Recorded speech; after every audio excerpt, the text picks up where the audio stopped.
Good morning students, स्वागत है आपका हमारी इस वीडियो क्लास में। हमारा चल रहा था पर्यावरणीय समस्याएं। तो आज इस क्लास में हम लोग पर्यावरण की एक बहुत ही महत्वपूर्ण समस्या पर चर्चा करने वाले हैं, जिसका नाम है हरित गृह प्रभाव। वर्तमान आधुनिक और विकास की राह पर आगे बढ़ते हुए विश्व की, संपूर्ण विश्व की एक बहुत बड़ी समस्या है हरित गृह प्रभाव। तो चलिए शुरू करते हैं। तो मैं आपको इसकी सामान्य जानकारी से परिचित करवा दूं। हालांकि आपने कक्षा 9, कक्षा 10 में हरित गृह प्रभाव को पढ़ा होगा, और पढ़ा होगा तो आपको देखने में ये बिल्कुल सामान्य लग रहा होगा कि बिल्कुल ये तो हमें आता ही है। लेकिन हमारा उद्देश्य क्या है? 95 to 100% नंबर लाने का। तो यदि हमें 95 को पार करना है तो प्रत्येक चीज को हमें बारीकी से पढ़ना होगा, वरना हम अपने लक्ष्य से भ्रमित हो जाएंगे। तो शुरू करते हैं इसको बिल्कुल तन्मयता के साथ। तो देखिए, हरित गृह प्रभाव होता क्या है? हरित गृह प्रभाव किसी भी ग्रह या उपग्रह पर वहां के वातावरण में जो गैस है उनका जो नियंत्रण है वो अनियंत्रित हो जाती है, और उनकी जो मात्रा है वो अधिक हो जाती है। कुछ गैसें हैं जिनकी मात्रा अधिक हो जाती है, तो ये अधिक मात्रा वाली गैसें उस ग्रह के तापमान को बढ़ाने में मदद करती हैं। जैसे अपन पृथ्वी की बात करें तो पृथ्वी के धरातल पर कार्बन डाइऑक्साइड, जलवाष्प, मीथेन, नाइट्रोजन ऑक्साइड, ये इस प्रकार की गैसें हैं जो सूर्य से आने वाली जो किरणें हैं उनको धरातल तक आने देती हैं, परंतु उसके बाद धरातल जितनी आवश्यकता होती है उतनी उष्मा रख लेता है और शेष बची हुई उष्मा को वापस वायुमंडल में भेज देता है। तो वापस जाती हुई उष्मा को ये गैस एक आवरण बनाकर रोक लेती है और परिणाम स्वरूप धरातल का तापमान बढ़ जाता है।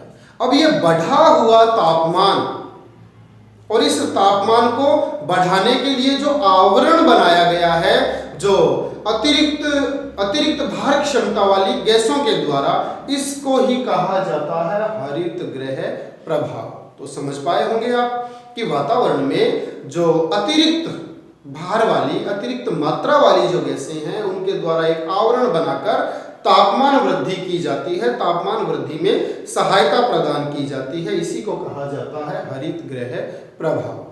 तो चलिए इसकी परिभाषा को समझने का प्रयास कीजिए। ग्रीन हाउस प्रभाव यानी हरित गृह प्रभाव पृथ्वी के तापमान में निरंतर वृद्धि होने की एक समस्या है। क्या है हरित गृह प्रभाव? पृथ्वी के तापमान में निरंतर वृद्धि होने की एक समस्या है, क्योंकि सूर्य से आने वाले ताप को पृथ्वी पर रोक लिया जाता है और उसे वायुमंडल में बाहर नहीं निकाला जाता है। सूर्य से जो तापमान धरातल पर पहुंचता है और धरातल को जितनी आवश्यकता होती है उतना तापमान रख लिया जाता है, बाकी को वापस वायुमंडल के लिए विसर्जित कर दिया जाता है। अब यह विसर्जित हुआ तापमान जो वायुमंडल में जा रहा है उसे इन गैसों के द्वारा रोक लिया जाता है और रोककर धरातल के तापमान को बढ़ा दिया जाता है। तो समझ पाए होंगे आप ग्रीन हाउस प्रभाव क्या होता है। अब एक बार पुनः देखिए कि ग्रीन हाउस गैसें कौन कौन सी गैसें हैं जो ग्रीन हाउस प्रभाव बनाती हैं। पहली है CO2 कार्बन डाइऑक्साइड, दूसरी है जलवाष्प, तीसरी है मीथेन और चौथी है nitrogen dioxide. Nitrogen dioxide, methane, जलवाष्प और कार्बन डाइऑक्साइड ये मुख्य गैसें हैं जो इसको हरित गृह प्रभाव को बनाती है और धरातल के तापमान को बढ़ाती है। तो समझ पाए होंगे आप। अब हम बात करते हैं उन सभी कारणों की जिनके कारण वायुमंडल में ये जो ग्रीन हाउस गैसें हैं इनकी मात्रा बढ़ती है, या यूं कहें ग्रीन हाउस प्रभाव बनता है। तो देखते हैं किन किन कारणों से बनता है ग्रीन हाउस प्रभाव के कारण। और पहला ही कारण है और औद्योगिकरण, जो वर्तमान विश्व तीव्र गति से बढ़ रहा है, विकास की राह पर आगे बढ़ रहा है, उसमें औद्योगिकरण सबसे मुख्य इकाई है और यही औद्योगिकरण ग्रीन हाउस प्रभाव का कारण बनता है। क्यों बनता है, कैसे बनता है, वो देखिए। औद्योगिकरण में क्या होता है, कोयला व पेट्रोलियम उपयोग के कारण, औद्योगिकरण में कोयले और पेट्रोलियम को ऊर्जा के रूप में काम में लिया जाता है। ऊर्जा के रूप में काम में लिया जाता है तो इनको जलाने से जो धुआं निकलता है, उस धुएं में CO2 कार्बन डाइऑक्साइड अत्यधिक मात्रा में वायुमंडल में जाती है और अत्यधिक मात्रा में CO2 कार्बन डाइऑक्साइड वायुमंडल में जाने से वो ग्रीन हाउस प्रभाव को बढ़ाती है, धरातल के तापमान को बढ़ने में सहायता प्रदान करती है। तो समझ पाए होंगे आप। अगला देखिए, वनों का विनाश, ग्रीन हाउस प्रभाव को बढ़ाने वाला आधारभूत जो कारण है वो है वनों का विनाश। अभी हमने बात की कि औद्योगिकरण में कोयला और पेट्रोलियम को जलाने से धुएं से क्या निकलता है, कार्बन डाइऑक्साइड, और वनों के विनाश से कौन सी गैस बढ़ रही है, कार्बन डाइऑक्साइड। क्योंकि जो वन है, जो पेड़ हैं, जो पौधे हैं, वो प्रकाश संश्लेषण की क्रिया में ऑक्सीजन छोड़ते हैं, यानी वायुमंडल में ऑक्सीजन को तो त्याग करते हैं और कार्बन डाइऑक्साइड को ग्रहण करते हैं। जब वनों का विनाश हो जाएगा तो वायुमंडल की जो अतिरिक्त कार्बन डाइऑक्साइड है उसे ग्रहण कौन करेगा। तो वनों के विनाश के कारण कार्बन डाइऑक्साइड का प्रॉपर अवशोषण नहीं हो पा रहा है, क्योंकि पेड़ पौधों के बिना इसका अवशोषण नहीं हो सकता। परिणाम स्वरूप संपूर्ण जीव जगत के द्वारा विश्वसन क्रिया में कार्बन डाइऑक्साइड छोड़ी जाती है। उसके अतिरिक्त औद्योगिकरण में ईंधन के जलाने से कार्बन डाइऑक्साइड निकलती है, तो वनों के अभाव में इसका अवशोषण नहीं हो पाता और परिणाम स्वरूप जो वायुमंडल है उसमें इसकी अतिरिक्त मात्रा बनती है, जो ग्रीन हाउस प्रभाव बनाती है और धरातल के तापमान को बढ़ने में मदद करती है। तो समझ पाए होंगे आप। अगला कारण देखिए, जीवाश्म ईंधन, लकड़ी कोयला के दहन से। जो बात हमने यहां की है वही बात यहां है कि जो जीवाश्म ईंधन है, जो लकड़ी है, जो कोयला है, उसको ईंधन के रूप में जलाया जाता है और उसको ईंधन के रूप में जलाने से उसके धुएं से कार्बन डाइऑक्साइड निकलती है। कार्बन डाइऑक्साइड वायुमंडल के तापमान में वृद्धि करती है, धरातल के तापमान को बढ़ाती है। तो ये भी एक ग्रीन हाउस प्रभाव का महत्वपूर्ण कारण है। समझ पाए होंगे आप। अगला देखिए, रेफ्रिजरेटर तथा एयर कंडीशनर वातानुकूलन का प्रयोग। रेफ्रिजरेटर और एयर कंडीशनर्स वातानुकूलित का प्रयोग करने से, उसका निर्माण करने से क्लोरोफ्लोरोकार्बन गैस निकलती है, जो ग्रीन हाउस गैसों में से एक है, जो धरातल के तापमान को बढ़ाने में और ग्रीन हाउस प्रभाव बनाने में सहायक होती है। तो रेफ्रिजरेटर और एयर कंडीशनर भी हरित गृह प्रभाव के प्रमुख कारण हैं। तो इस प्रकार से हमने अध्ययन किया। पहले तो हमने हरित गृह प्रभाव का मीनिंग समझा, फिर इसका भावार्थ समझने के बाद, परिभाषा समझने के बाद ग्रीन हाउस गैसों का अध्ययन किया, फिर इसके कारणों का अध्ययन किया।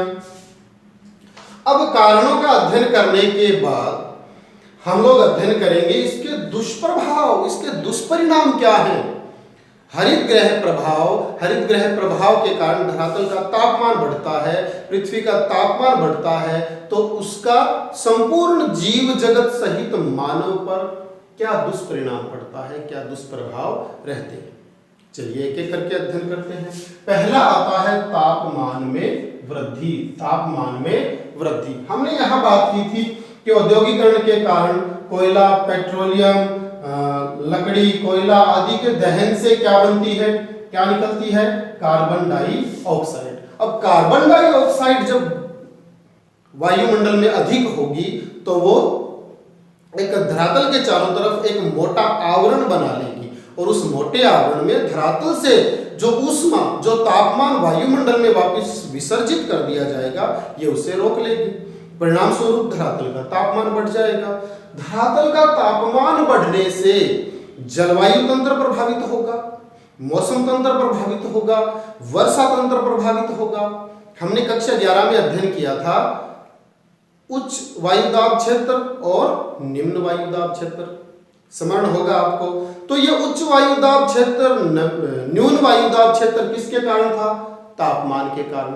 अब तापमान में अधिकाधिक वृद्धि होने के कारण ये संपूर्ण तंत्र ही विफल हो जाएगा। परिणाम स्वरूप कुछ क्षेत्रों में तो वर्षा अधिक होगी, अतिवृष्टि होगी, और कुछ शुष्क क्षेत्र है उनमें मरुस्थलीकरण अधिक होगा, अनावृष्टि होगी। तो दोनों तरफ से ही हानिकारक प्रभाव रहने वाला है। उसके अतिरिक्त जो हिमनद्स हैं, जो पर्वतीय हिम चोटियां हैं, वो पिघलना प्रारंभ हो जाएंगी, और वो पिघलेंगी तो नदियों का जलस्तर बढ़ेगा, नदियों में बाढ़ें आएंगी। नदियों में बाढ़ आएंगी तो उनके मार्ग में आने वाले जो पेड़ पौधे हैं, वनस्पतियां हैं, जो जीव जंतु हैं, जो मानवीय बस्तियां हैं, उनमें बहुत भारी नुकसान होगा, बहुत भारी हानिकारक परिणाम देखने को मिलेंगे। नदियों में बाढ़ आएगी तो सागर का जलस्तर ऊपर उठेगा। सागर का जलस्तर ऊपर उठेगा तो जो सागर के समीपवर्ती तटवर्ती क्षेत्र है वो जलमग्न हो जाएंगे, जो द्वीप है वो जलमग्न हो जाएंगे। तो इस प्रकार से तापमान बढ़ने से संपूर्ण जीव जगत के लिए बहुत ही हानिकारक परिणाम रहने वाले।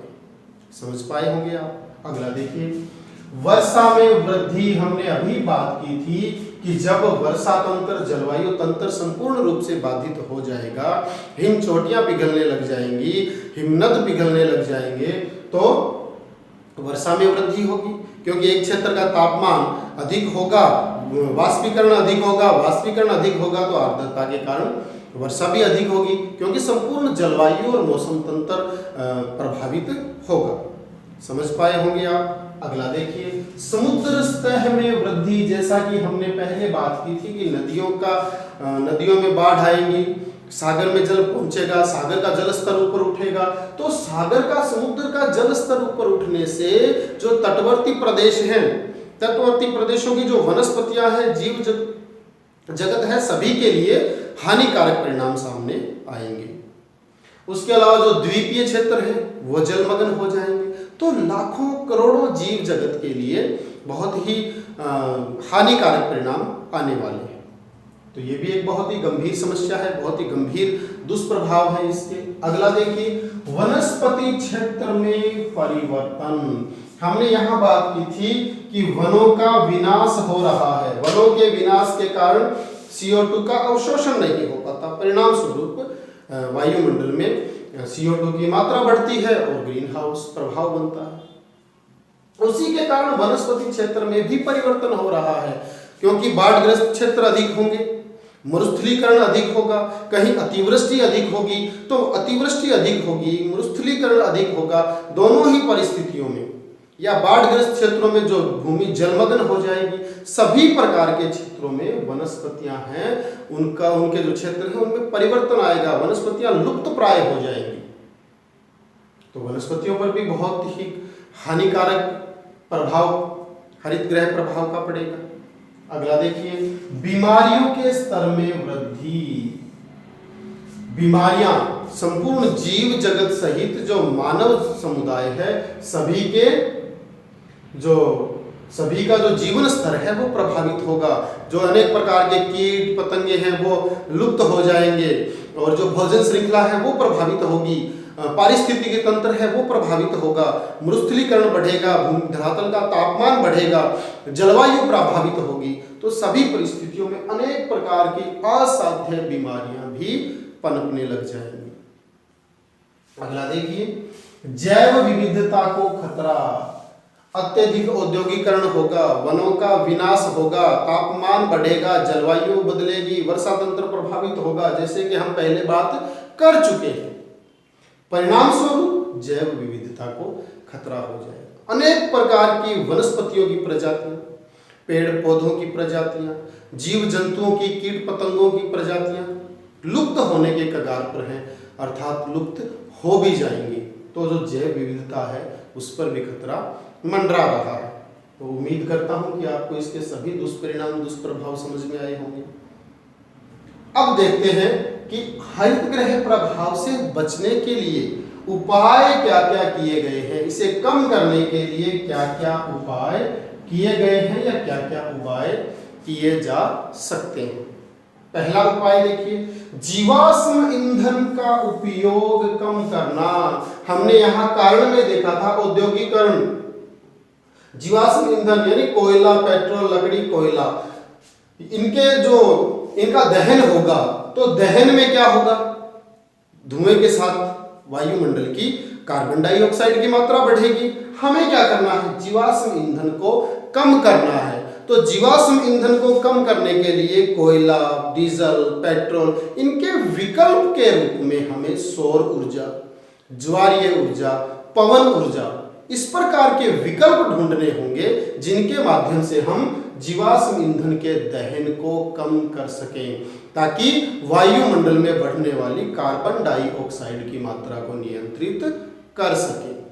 समझ पाए होंगे। चलिए अगला, अधिकाधिक वृक्षारोपण करना होगा। यदि हमें वायुमंडल में हरित गृह प्रभाव को नियंत्रित करना है, वायुमंडल में बढ़ती हुई कार्बन डाइऑक्साइड को कम करना है, तो हमें अधिक से अधिक वृक्ष लगाने होंगे, क्योंकि वृक्ष अधिक होंगे तो वृक्षों के द्वारा ही वायुमंडल की कार्बन डाइऑक्साइड गैस का अवशोषण किया जाएगा प्रकाश संश्लेषण की क्रिया में।